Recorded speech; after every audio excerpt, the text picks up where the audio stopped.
And welcome back. I'm Brian. And I'm Kevin. Here we are once again, the Horror Guys, with episode 42, coming to you live.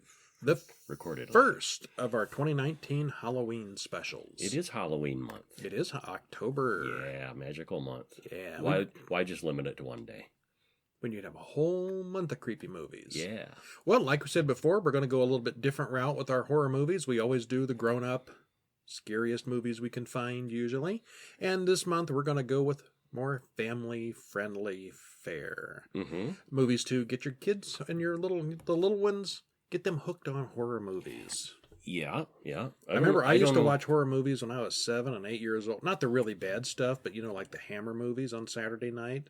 Mm-hmm. My mom and I would stay up like till midnight or 1 or 2 and watch those old movies, and that's how I got hooked. And my folks had no qualms about taking me to pretty much anything stories when I you was have a told kid. me. Pretty much anything when I was a kid, they would take me along. And what's the most inappropriate thing they took you to that you can think of? You've told me a few. Well, I don't know about horror movies, but I remember Straw Dogs when I was young. That's got a really brutal rape scene in it. I haven't seen that one. Yeah. Too brutal for me, maybe. Yeah. What was that other one that came up recently? And I can't remember what it was, but I saw it again as an adult. I thought, wow, they took a kid to see this. I don't remember anything terribly inappropriate, but there were lots of them. But, I didn't grow up sick or twisted or anything, so I'm fine. Yeah, he did. Yeah.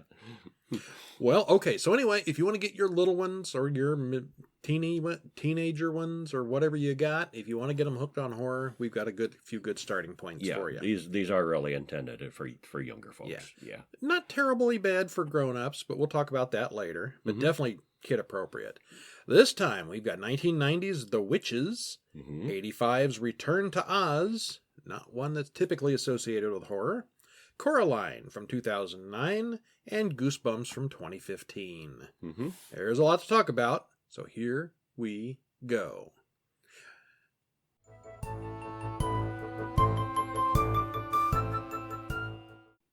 What's good at watching the movies? Snacks. Candy. We got any special Halloween candy? We do. They have a special edition, and I'm going to hold this up carefully because I opened the package already. Open them from the bottom. It is Brach's Pie Favorites candy corn, if you can't see that well. Trying to cut down on the glare, yeah. So they're candy corn, and what are they? Apple pie and pumpkin pie flavored.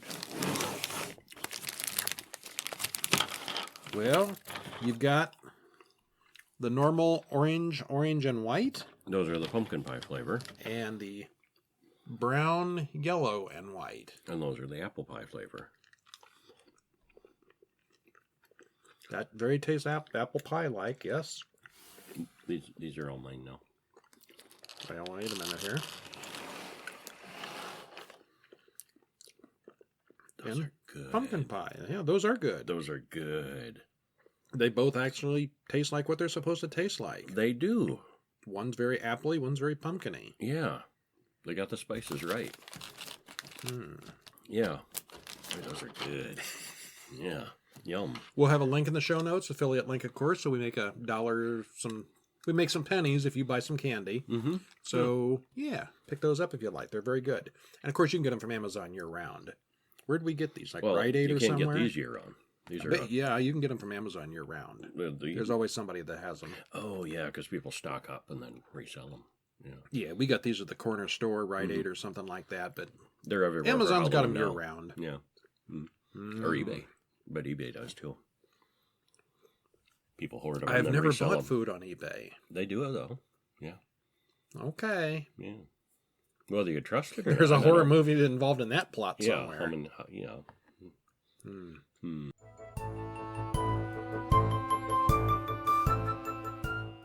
So speaking of horror movies, what'd you see? The Witches from 1990. Yes. Had you ever seen this one before? I had not. No. I had not. No. And generally, it's considered, a classic of this kind. Directed by Nicholas Roeg, written by Roald Dahl, Charlie and the Chocolate Factory, and James and the Giant Peach, and some other stuff. And it had that feel to it. It definitely did. I mean, knowing after the fact, I probably wouldn't have guessed, up front. but after the fact, it seems like something he would write. Yeah, it Stars does. Angelica Houston, Mai Zetterling, and Jason Fisher. 1 hour 31 minutes. Link to pick it up or watch it on the show notes. Did you like it? I liked parts of it. I thought it was kind of slow and dull, but parts were very good. Special effects, the makeup was really good. Special effects were pretty good. The mice and rats were a combination of puppetry and real animals, and I thought those were done really effectively. So it looked really good, but I agree with you. It It was very kind of slow. Especially the beginning. There's a lot of exposition where Grandma and the kid are sitting and you got to talking. explain the rules. Yeah, but that went on too long, and it kind of dragged a bit. Before bedtime one evening, Grandma explains to Luke, real witches dress in ordinary clothes, look like ordinary people, and work ordinary jobs. But it's a disguise. But yes, Yeah. the Grand High Witch is the most evil woman in all creation, and real witches hate children. And they're bald. They all wear wigs. Yes. Yeah. As we're told this, we see a flashback where a witch captures a little girl named Erica. They never found her, but they did find her image locked in a painting. The image in the painting aged and died over the years. Of course, this little girl was younger than the grandma originally, and yet she got old and died, and Grandma's not that old looking. Probably aged faster in the painting. Time flies when you're in a painting. Yeah, she was hexed. Well, the police come to the door and explain that Luke's parents had been killed in an accident, and Luke goes to England to live with Grandma. That all just gets kind of brushed over right there. Mm-hmm. As Luke plays in his treehouse, a witch walks up and offers him a snake and chocolate. Grandma approaches and the snake vanishes. Grandma gets Luke a pair of mice for his birthday, then she passes out from diabetes. The doctor then tells her to give up cigars. It's not as choppy as it sounds with his description, but it sounds really choppy the way you're describing it. Yeah. This thing happens, then this thing happens, and there are smooth transitions between these things. Yeah, you pass out from diabetes. They generally, it's not the cigars they blame it on. Well, she was also put on a low sugar diet too. All right, because that came up later because her tea was sweetened because one of the witches played a wicked little trick that added sugar to her tea. The two of them later go to a big hotel on the ocean. Miss Ernst, played by Morticia Adams, comes in and is greeted by Mr. Bean. And she's always brilliant. I mean, she was very good. Angelica Houston. She was fine. Yeah. And Mr. Bean wasn't Mr. Bean. He was Mr. Bean. No, he wasn't Beanie. He did talk. He wasn't Beanie enough, and he talked. He was Mr. Bean. You know how Mr. Bean is. Well, he's always Mr. Bean a little bit because he's Rowan Atkinson. But, Well, she has a whole group of fans that swarm her. Apparently, she's very popular for some reason. By the most amazing coincidence, they go on holiday where there's a witch convention going on. Yeah. She walks past a painting of a child standing in the woods, and the child in the woods vanishes. Mm-hmm. Mr. Bean gets on Luke's case about keeping his mice in his room, but Grandma threatens him with a health code violation if he doesn't STFU and go away. Mr. Bean looks prissy and stomps out. Luke and his mice are hiding out in the conference room when Mr. Bean leads Mrs. Ernst and a huge crowd of women in to have a meeting. The meeting begins. They all pull off their... Yeah, and they make sure the doors are closed. Doors closed or doors locked? Yes, okay, reveal yourselves. And they pull off their disguises and their wigs. And Angelica Houston, she has a nose that likes out to here. Yeah, her disguise of, How you fit that under a mask, I don't know. It's magic, yeah. And her makeup is so impressive, and I saw that it took 8 hours to apply all that. Even her hands are all made up with, and the fingers are like yay long with. Which it really looks more like a rubber mask than makeup. I mean, it seems like it should not have taken that long. It took a long time, yeah. Yeah, it's impressive. Well, I thought it was impressive. Pull off their wigs and their false faces, and it turns out they're all witches. Yeah. It's a witches' convention. Ernst starts bitching about, why are there still children? Every single child in England shall be rubbed out. Can I insert a funny anecdote?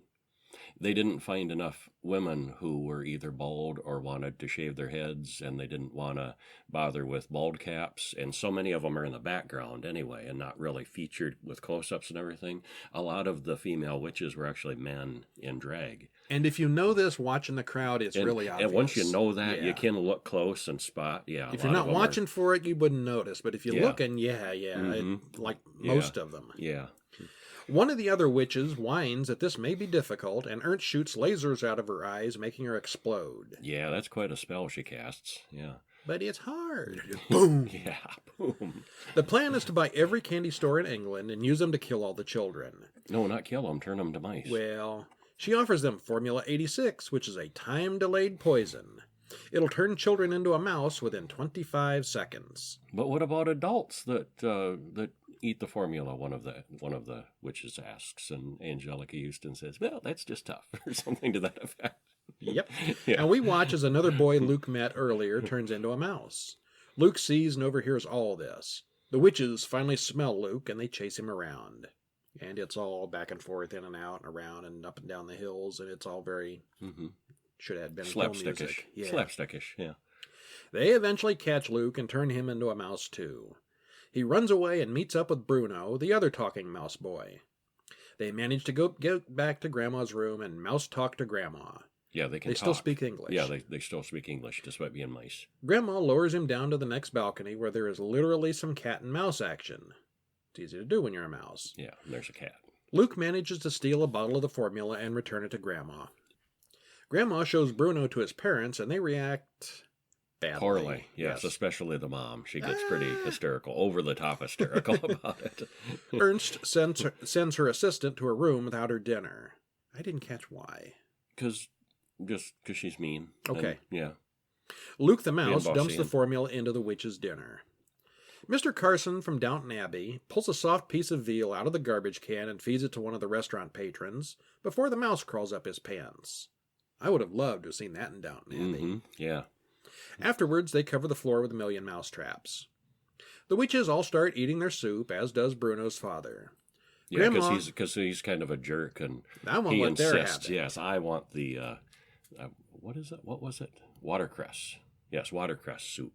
Yes, I believe it was Never had cream of watercress watercress. soup. And That just sounds nasty. that's what the convention's being served, and he Yeah. insists. Well, he's a guest. He deserves that too. Yeah. Yeah. Grandma pours his soup out on the table and lets Bruno the mouse explain it to them. Meanwhile, it's Mousapalooza in the next room where the witches go ballistic. Mm-hmm. And they're all boom, bam, shoom, Yeah. flying all over the place. Yeah.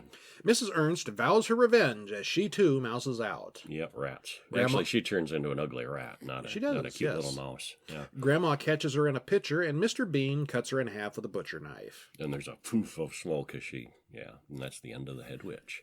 They leave the hotel, and Mrs. Ernst's assistant waves goodbye as they drive off. Later, a package arrives for Luke from the hotel. It's all the money that the witches were going to use to buy candy stores. There's also an address book containing the name and address of every witch in America. They're going to go off and become witch hunters. Witch hunters. Granny and the Mouse. Mm-hmm. Ernst's assistant comes by the house that night and turns Luke back into a real boy, and even gives him his broken glasses and pet mice back. Maybe out of gratitude for killing her boss. I don't know. It didn't make any sense. I think that's what it was. Yeah. Because she was Sent to the office without her supper, so she didn't get well, turned into and a part mouse. part of the reason she got sent to she was casting doubts upon the head witch's plan, and she was not quite as evil as If every kid in the Yeah. country goes to a candy store, buys candy, and turns into a mouse within 25 seconds, it's not going to be hard to track down what happened. Yeah, well, they don't care. Okay. And this is why I don't like going to conventions. Like Mrs. Ernst, I too generally want to puke when the word children is spoken. She's like, Yeah, they start literally, and the scent of children makes them nauseous too. Yeah. I wasn't really sure which side to take on this movie. The mouse animation is really good, and the witch's makeup is good too. The film is really slow for the first 40 minutes. Yeah, it does pick up. There's good slapstick and action when it finally does. Yeah. There are a few good effect scenes where Bruno turns into a mouse and when Mrs. Ernst has her mask halfway taken off. This is clearly a film precursor to something like Stuart Little, and the concept is similar. Unlike that film, this one is all done with Jim Henson puppets and real rats. Whereas I think Stuart Little was... I think he was entirely a computerized. Puppet. Yeah, computerized thing. Yeah, I don't know. Not puppet, not physical puppet. I don't think so. Yeah. So yeah, I agree with you. It was not... It had good points and it had bad points, and it just felt kind of long. Yeah, a little bit. Yeah.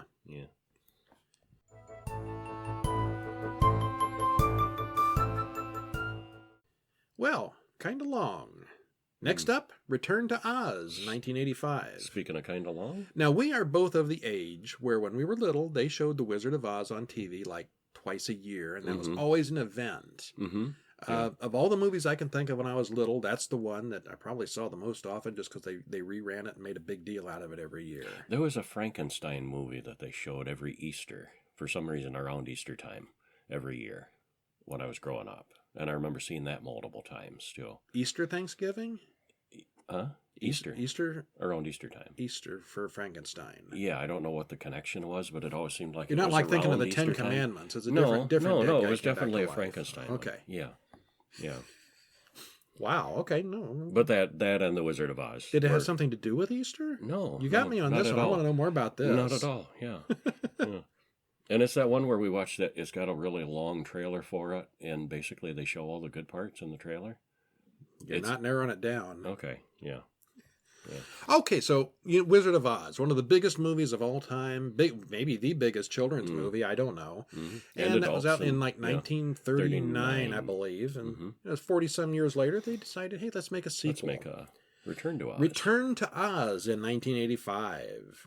And this is a Disney movie. It's got the Disney logo in the beginning. Which is kind of weird, yeah. Directed by Walter Murch, written by Walter Murch and Gil Dennis, stars Fairuza Balk, Nicole Williamson, and Jean Marsh, hour and 53 minutes. And I'll tell you, in 1985 or whatever, I had never seen this before. No, I never had. But I always read online, especially in the Reddit horror sections and things like that, people are always talking about how this thing haunted their nightmares when they were kids. I can see why. What's the scariest movie you ever saw when you were little? And this is often on top of the list. Little ones especially. It's not really a horror movie, but it's got some kinda really horrifying too. images and horrifying moments. Yeah. I could see where any little kid would be terrified by this. Yeah. Did you like it? Overall, yeah. I liked it more than disliked it. It's no Wizard of Oz, though. No, it's not. No. Yeah. I don't know. Well, I put a poorly made kids film with some horrifying moments is one note that I made here. Yeah, I think it's really kind of a really bad children's movie, but it's kind of a nice little intro to horror. If you want to scare your kids, this is a good one. This is the one for them. Yeah. Yeah. There's nothing inappropriate in it, but the imagery is definitely there. Yeah. It could be a scary kids movie. Yeah, monsters and headlessness and yeah. Well, this one starts out, Dorothy has trouble. Takes up right after the original. Dorothy has trouble sleeping, and her uncle pulls out an advertisement for a doctor who can do electric healing. Yeah, some time has passed. 6 months. Dorothy is so obsessed by all the beauty and things that she encountered in Oz that she can't go back to the real world, basically. It's been 6 months since the tornado, and she's not quite right in the head. All she talks about is people who cannot possibly exist, and her aunt thinks the kid is mental. Mm-hmm. Dorothy is out picking up eggs and finds a key with the letters O and Z in it. The delusional child thinks her imaginary friend sent her the key on a shooting star. Her aunt is not amused. The new house isn't finished, and winter is coming. Uncle Henry's broken leg from the tornado is long since healed, but now he's just a lazy alcoholic. They go to see Dr. Worley, who promises that he can use his machine to cure Dorothy with electroconvulsive therapy. Which is another horrifying That's a great thing for a kid's movie. Another horrifying scene in the movie. As it starts to storm outside, she plays with a little jack-o'-lantern on the desk in the room she's given. The creepy head nurse comes for Dorothy, and the little girl is terrified of the upcoming procedure. And any kid who knows what electroconvulsion therapy, she should be terrified. Yeah. They tie her down to the gurney, and Dr. Worley gets his machine ready. He reaches over to hit the switch, and they place the electrodes on her head, and the machine powers up, and he puts his finger on the switch, and the power goes out. The doctor has to go find the problem, so he leaves the room. There's moaning and wailing coming from the rest of the hospital. And this is a mental hospital with electroshock therapy, and it's fairly authentic moaning and wailing, so this right here is creepy. Mm-hmm. Another little girl bursts in and releases Dorothy, and the two of them run outside into the woods. They jump into a raging river to escape Nurse Wilson. Mm-hmm. She climbs into a floating box, instead of a passes tornado, out. it's a river this time. Yeah. She climbs into a floating box, passes out, and is carried out to sea. The next morning, she wakes up on land. Bellina, her talking chicken, is with her. Instead of Toto this time, it's a chicken that talks. Talking chicken. Yeah. Dorothy explains that they're in the deadly desert and they cannot touch the sand. It's like the floor is lava. Uh-huh. The rocks see her and report her presence to someone evil sounding off screen. She finds her old wrecked house, but there are no munchkins, and the yellow brick road has been destroyed. Yeah, it's just rubble. Yellow brick rubble. Yep. They quickly arrive in the Emerald City, but all the people have been turned to stone. Beware the Wheelers has a bit of graffiti. She finds the Tin Woodsman and Cowardly Lion, but they've been stoned as well. Mm-hmm. The Wheelers attack. They're tall men whose hands and feet are wheels. And that was kind of a neat effect. It's an interesting costume, but I'm not sure it's exactly terrifying. And they slightly creepy. But they laugh, and they're kind of maniac. Kind of unsettling, yeah. Yeah, they have wheels for hands and feet, and so they're down on all fours when they scoot around. Yeah, like living skates almost. Yeah. She hides from them and finds a clockwork man. She winds him up, and he says his name is Tick-Tock. They walk outside, and Tick-Tock beats up and tortures one of the Wheelers. You heard that right. Mm-hmm. They are told that the Gnome King stole all the emeralds and turned everyone to stone. But not the Emerald City anymore. The only person who knows where King Scarecrow is Princess Mombi. The Wheeler takes them to Mombi's tower. The woman they meet inside decides to change her head, and she has a room full of them. She wants to take Dorothy's head to add to her collection. And she's got a room of like 30 or 40 heads, each one inside of like a china cabinet. And she's got to collect the whole set. Mm-hmm. Dorothy gets locked in a room in the palace one of the palace storage rooms. She runs into Jack Pumpkinhead in there. He was built to scare Mombi, but she got angry and tore him up. Mombi used the powder of life to awaken him, and she keeps it in room 31, right next to her original head. Her original head, yeah. Jack's long arms reach through a window and Oh, yes. Jack's long arms reach through the open window, and they get out. Uh-huh. They reactivate Tick-Tock. Dorothy goes after the powder of life to bring back the statues of her friends. She finds it, but all the heads and the headless body wake up. They throw together a bunch of furniture and make a gump, a weird moose-headed creature that helps them escape. They fly toward the Gnome King's mountain with the Wheelers in pursuit, at least until the Wheelers hit the deadly desert. Yeah, it doesn't go well. So it's basically a flying furniture with a moose head and wings. There's wings and a couch and a moose head and some other junk. Uh-huh. Meanwhile, Mombi talks to Ozma, a ghostly creature that appears to be a prisoner. And this is somehow important to the plot because we see Ozma later, but not a thing. Yeah. The gump starts to fall apart, and Jack loses his head. Everyone ends up landing safely in the snow, and the Gnome King introduces himself. The Gnome King claims that all the emeralds in Emerald City belonged to him in the first place, and he was just taking them back. He wants all the gems. He blames the Scarecrow and turned him into an ornament. They have to figure out which ornament is the Scarecrow, or risk becoming ornaments themselves. First the Gump, then Pumpkinhead, then Tick-Tock fail at the game. The Gnome King mentions that he now owns the ruby slippers. They were what allowed him to conquer Emerald City. And there's this big stone man with this beard and crown, and he's made of gray stone. He's wearing these little pink slippers. He sticks his little dainty feet out, and he's got the ruby slippers on it. That was kind of funny. Now it's Dorothy's turn to choose, and she enters a room full of treasures and trinkets. It turns out that Tick-Tock didn't really run out of power. He was faking it so he could show Dorothy what his guess was to give her a boost. She figures out the puzzle and releases the Scarecrow. Gnome King gets angry and puts Mombi in a cage. It's all her fault. Yeah. The rocks themselves come alive and roar and tear at them as they try to run outside. And this is kind of creepy too. Kind of creepy. All the rocks are just reaching out at them like hands in a horror house. Another moment that would creep out children. House. Yeah. The Gnome King eats the Gump alive. For real. And he's gone forever. Yeah, for real. Yeah. He starts to eat Pumpkinhead, but Bellina, who had set up a nest in Pumpkinhead's real head, lays an egg down his throat instead. And there's how do you pronounce that? The Deus Ex Machina? Yeah. Yeah. And it poisons him. Turns out eggs are poisonous to gnomes. And since he's the Gnome King, So he crumples to a pile of rocks. Well, they had been searching for the chicken all along. That's what the Wheelers were out for, is to find the chicken. They didn't care about the kid. They wanted the chicken. Because they wanted to take any risk of eggs away. Yep. Yes. Okay, that makes sense. Dorothy grabs the ruby slippers and turns everything the way they did it. It was like, it's the end of everything and they're doomed. And, oh, wait, here's the rescue. Like, okay. Chicken egg. Literally pulled that out of their butt. Thanks, chicken. Yeah. Dorothy grabs the ruby slippers and turns everything back the way it used to be. Boom. Mm-hmm. The Ozians, is that right? Ozians? I believe so, yes. The Ozians throw a parade, and everyone gets their reward. Dorothy is made the Queen of Oz, but she wants to go back home. Mm-hmm. She wishes she could be in both places at the same time, and her shoes glow. But wait, you can. Ozma, sort of. Ozma, the real Queen of Oz, shows up and sends Dorothy home.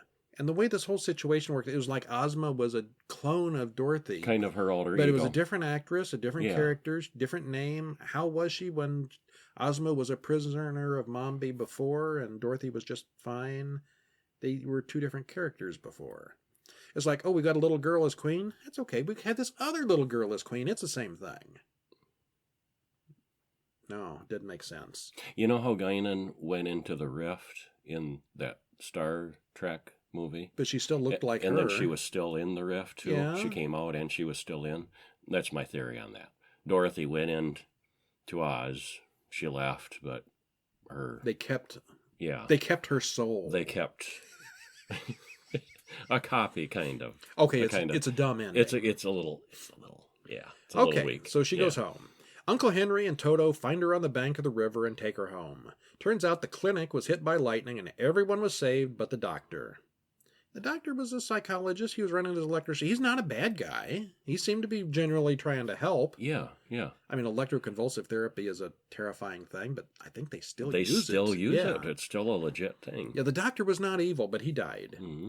And the nurse, who we didn't see do anything wrong either, ends up getting carted away in the paddy wagon going to jail. And that's unclear. Like, what was she doing wrong? Nothing. She's a little creepy, but she didn't do anything. It was a legit clinic. Yeah. This was not a...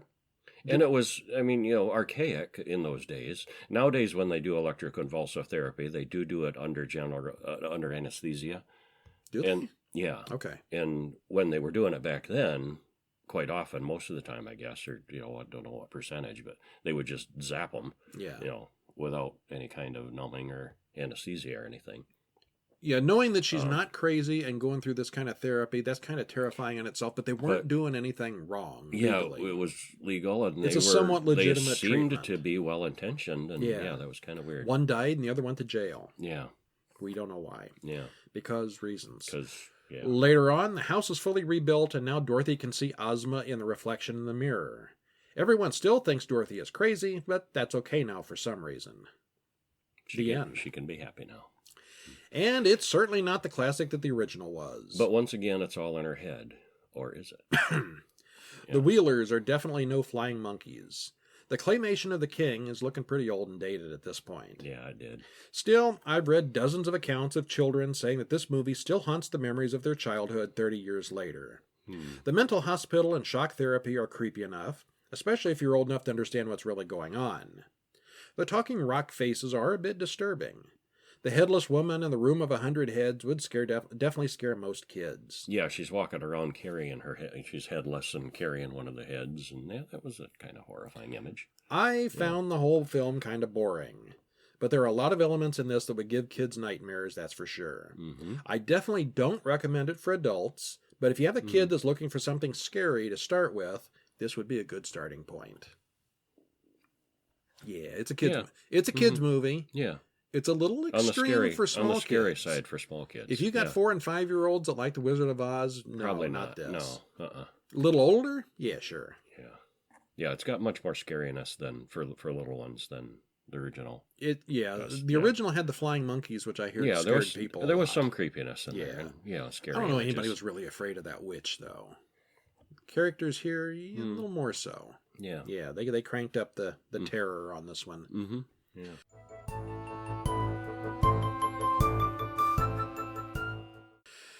Okay, speaking of little kids, we have Coraline from 2009. Or Caroline, as people kept calling her. People kept calling her Caroline. Much to her Yes. annoyance. Yeah.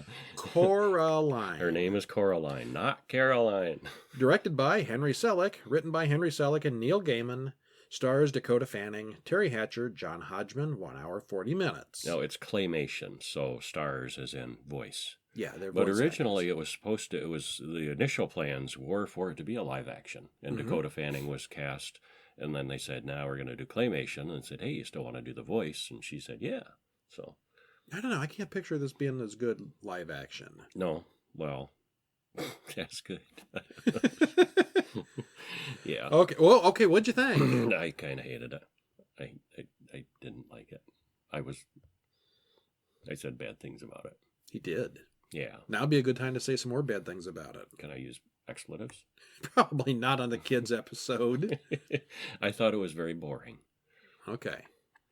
And I said I never saw a Tim Burton movie that I didn't like. Well, it wasn't. It wasn't a Tim Burton movie Yeah. that I found out later. And that's, I think, part of the reason that I disliked it. It seemed like a Tim Burton ripoff. This was totally a it Tim was- Burton ripoff. It was I like, could have sworn Tim Burton was involved with this. It looks like every other thing he's ever made. but it's not good.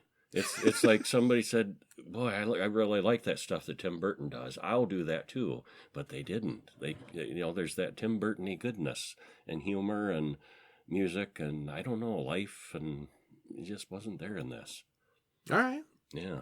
That's fair on this one. Yeah, but the claymation stuff, that same... Oh, the quality was very good, yeah. Yeah, that was... If you like The Corpse Bride or Frankenweenie or Nightmare Before Christmas, this is the same kind of visual. Yeah, exactly the same kind of visuals. Yeah. Actually, some of the characters even resembled some of the ones out of Nightmare Before Christmas. A bit, yeah. Yeah, a lot. Yeah. We start out, mechanical fingers disassemble a doll. Then it gets a new skin and new parts and is reassembled into a girl doll and released into the world. And I'm thinking at this time, oh, this is like doll heaven. It's reincarnation for dolls. No. Nah. Okay, we change scenes. A new family moves into the Pink Palace apartments. The girl goes out for a walk, but she gets frightened by a black cat. A kid in a scary mask nearly runs over her with a motorcycle. The boy shows her to the old well she's looking for. He's Wybie, and she's Coraline. His grandmother owns the apartments. Later, Wybie sends her a doll that looks just like her. It's the doll we saw a few minutes ago. Mm-hmm. She explores the old house and carries her mini-me doll with her throughout. She finds an old door that has been wallpapered over. Inside, it's all bricked up. She goes to bed. Yeah, nothing there. Later that night, the little door opens and a magic mouse appears, who leads her through the magic door, Into a magic tunnel. which is now a tunnel that leads right back to her room. On this side of the door, everyone has buttons for eyes. They're all On dolls. this side, her mother can cook and her father's sort of a musician. They're both really boring people in the real world. Well, and they've got their own lives that they're very focused on. They very much ignore Coraline. Yeah. The button-eyed parents pay total attention to her, and they're much more interesting people. Her button-eyed parents say they've been waiting for her. Her room is much nicer here, and everything is sort of magical. She goes to sleep and wakes up back in the real world, and the door is bricked up again. Was it a dream or not? She carries Mr. Babinski's mail upstairs to him. He's a blue-faced circus acrobat, Ian McShane.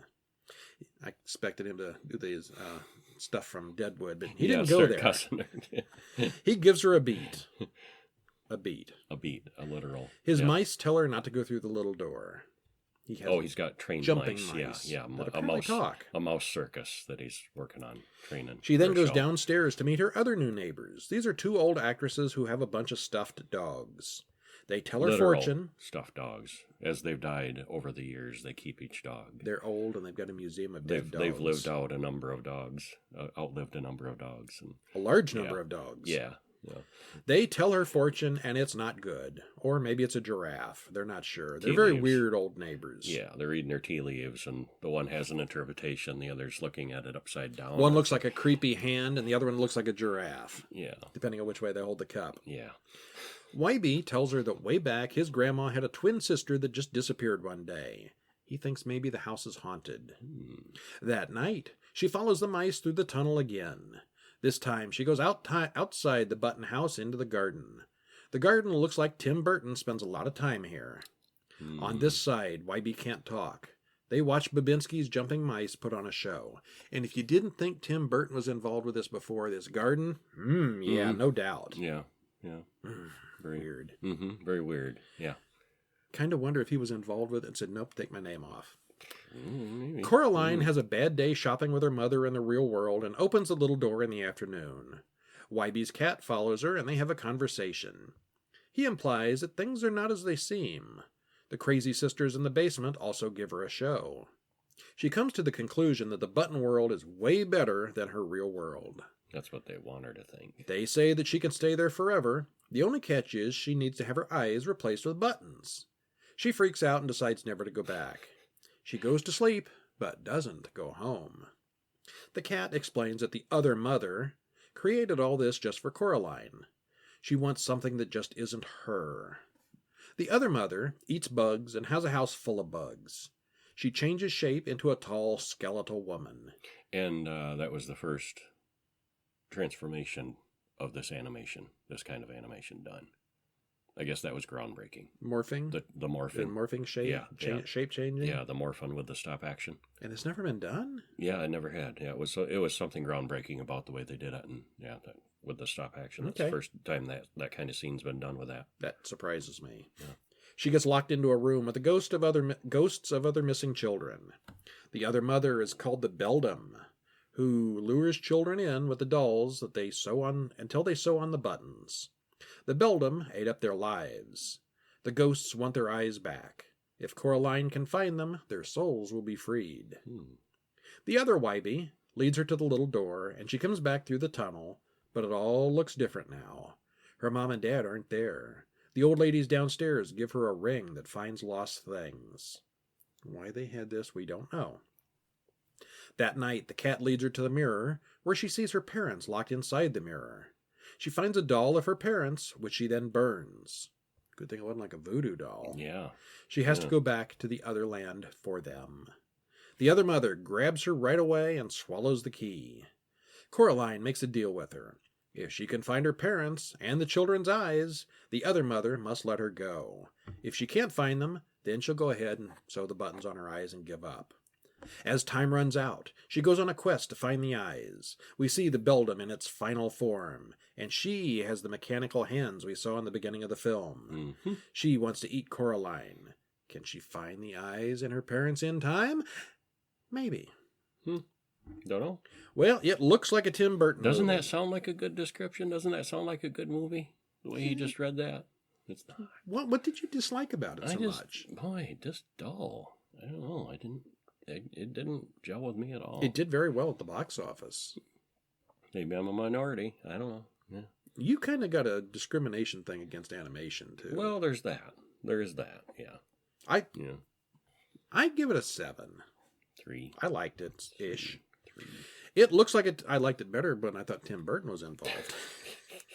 It looks like a Tim Burton movie with everything that goes with that.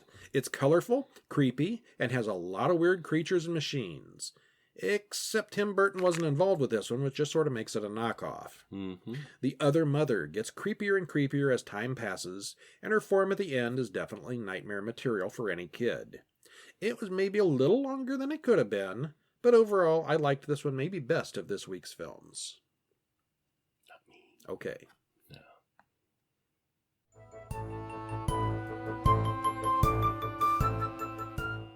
The next one, however. Goosebumps, 2015. This one I liked the best of all this week's movies. Directed by Rob Letterman, written by Darren Lemke and Scott Alexander, stars Jack Black, Dylan Minnette, and Odeya Rush. Hour and 43 minutes. And I'll bet you this is the only horror movie we're ever going to talk about with Jack Black in it. Has he been in other horror movies? None that I can think of. None that I can think of. I'd have to look, but none that I'm aware of. Yeah. You like this one then? I loved it. Yeah. Got a number? 9. I give it a solid 9 out of 10. I go 7 on this one also. I was very entertained. And I've never This been a was fan better of the than I expect. Goosebumps. I've never seen the Goosebumps series, never read the Goosebumps books, just, hearing about them with them being a cultural phenomena. but I'm just going into it blind. So it's not a requirement that you know Goosebumps really, or be a fan of them even really. But I was so entertained by this. I have never seen any of the TV series of Goosebumps. Yeah. I used to run a bookstore, and we had the books in all the time, so I'm familiar with the titles, but I'd never read one either. A little after my time, a little after your time. Yeah. Yeah. But yeah, it was better than I was expecting. I was expecting an anthology, 4 or 5 separate. It was not that. It was one big story. Yeah. They couldn't decide what monster to include from the book, so they included all of them. I thought it was very clever how they did that. Mm-hmm. Yeah. You got your favorite? He's in there. Yeah. A family moves into a new home in Madison, Delaware, and the mother is going to be the new vice principal. The son meets Hannah, the girl next door, and her weird father. She leads him into the woods after school, where there's a fully powered, abandoned carnival in the woods. Yeah, which is kind of weird that it's still got power. Why is there an abandoned carnival with rides and stuff that still have power and electricity and lights? Function and no security in the woods? Yeah. Well, she says that they started building it and then ran out of funds, and so they just abandoned it. But it looks pretty done. Yeah, it looks done and intact. It's kind of overgrown with foliage and stuff. It's been a while. But yeah, that was kind of weird. Yeah, a little bit. Yeah. They climb up into the world's largest, darkest, and most dangerous-looking Ferris wheel to talk. It lights up, but they don't turn it on. Yeah, they have to climb. Well, it's all bound up with vines and stuff, so they couldn't. Yeah. That wouldn't really run. But. When they get home, Hannah's father tells Zach to stay away from his daughter, or something very bad will happen. Later, he hears Hannah and the father fighting, and there's a scream. He runs over to investigate, and he calls the police. The man explains everything away, and the police go home. And these are clearly the world's stupidest police officers. They are. They really are. Yeah, they are pretty dumb as far as cops go. Yeah. Later, movie cops. They're not. Yeah. Yeah, they're not bright. No. Yeah. Later, he and his friend Champ break into the house's basement. Inside, they find a bunch of bear traps all over the floor. Then they find a bunch of Goosebumps manuscripts. Somebody asks, whatever happened to R.L. Stine? Well, the books are individually locked in little lock boxes. That's kind of weird. Mm-hmm. They open up a book and the words explode out, creating a whirlwind and an abominable snowman. It then knocks over the bookshelf and breaks through the wall and runs off. One other book opens up after the trio runs off after the snowman. Hannah knows how to suck the snowman back into the book, but she has to be really close to do it. Yeah, and in the meantime, doesn't want to get close. The two boys don't know what's going on, but she does. Yeah, she knows all about this. And she's like, no time to explain. Just follow me and let's get this thing back in the book. And they're like, what? What do you mean in the book? What? How does this work? And, how's it going to fit in that book? So then it becomes gradually clear. But the monster chases them all over, but Hannah's father finds the book and sucks the monster back into it. Yeah, he follows and. Yeah, and that was a really good, entertaining scene. I thought the snowman runs to a skating rink, and there's. Oh, I hadn't really caught that. Yeah, of course he would. Yeah, because it's cold, and that's a pretty fun action scene with slipping and sliding, and the snowman is going for the book. The snowman wants the book. Yeah, he knows what the book does. If the book want them to have it. Yeah, turns out if the book is destroyed, they can't put him back in the book. Yeah. And the snowman knows this, and so they're slipping and sliding, and that's fun. And R.L. Stine shows up just in time to suck him back in. It turns out that the father is actually R.L. Stine, author of the Goosebumps books.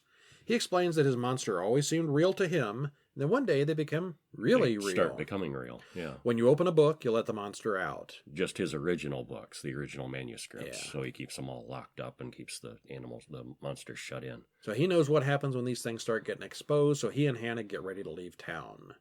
They go back inside the house and find Slappy the talking dummy. Slappy's revenge.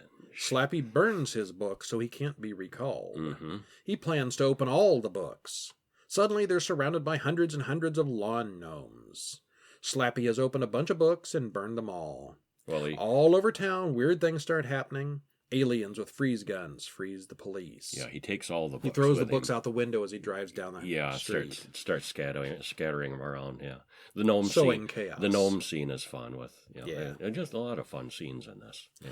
Zach comes up with the idea of Stine writing a single story with all of his monsters in it, and then he can wrap them up all at once. Mm-hmm. Put them all in the same book. Can't write an ending for all these monsters. He can't even remember all of them. Mm-hmm.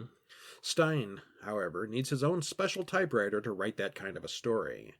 The typewriter is in a glass case in the high school, and there's a big dance going on right now. The invisible boy is in the car with them, and he causes trouble for a minute. Then a giant praying mantis is up next, followed by a werewolf. Aunt Lorraine runs over the werewolf, and she crushes on Stein immediately, and he reciprocates. She goes to the police station for help, but that doesn't work out so well since that's where Slappy is hiding out. The others head to the high school through the cemetery. What could go wrong? Where the zombies are. When the moonlight hits her, Hannah begins to fade away, and Zach realizes that she's a ghost, too. I saw that coming. Yeah, I kind of did, too. She's one of R.L. Stein's creations. That's why the police weren't going to get involved. They didn't see her. They didn't know she was real. Well, and, yeah. Suddenly, there are zombies everywhere. We don't get to deal with that ghost thing right now. They get to school and find the typewriter. Stein needs to find a place he can write, and he knows Slappy's going to come for him. All the students in the auditorium learn about the creatures, and they have to barricade themselves inside the school as Slappy releases the rest of the monsters outside. Stein decides to make a run for it, knowing the monsters will follow him and leave everyone else alone. He drives off in a school bus, and sure enough, all the monsters start pursuing him. It's a trap, and a bunch of the monsters get blown up. That despite all the books having been burned, if he writes another book, they know that's the only way they could possibly ever be trapped again, is if he wrote another book, and so that's why they want him. They want him dead. And it also, they're indestructible. They can be blown up or crushed or various things, the monsters, but they reform. They can't be killed. Kind of like the Terminator, the liquid Terminator. From the Terminator movies. They're magic. They're made out of words. They just reform and reassemble. So this would be bad if they were not trapped again. So the school bus turns out to be a trap, and a bunch of monsters get blown up and turned back into words because they got the explosives out of the school. Where did they have the explosives in the school? There was they're hiding in the basement, and there's this locker that says "Warning: Explosives." And I can see, maybe the chemistry lab for the football team having a few dangerous chemicals for the chemistry lab and the chemistry. This was enough to make a big explosion. Literally blows the bus up into a huge fireball. I'm sure every movie high school has a case or two of dynamite in the basement. Right, yeah. But it's only temporary. They do get blown up, but then they reform, of course. Last, yeah. It slows them down because it was a diversion to get them all over there while they're taking care of business at the school. The group drives to the abandoned carnival and hides in the funhouse.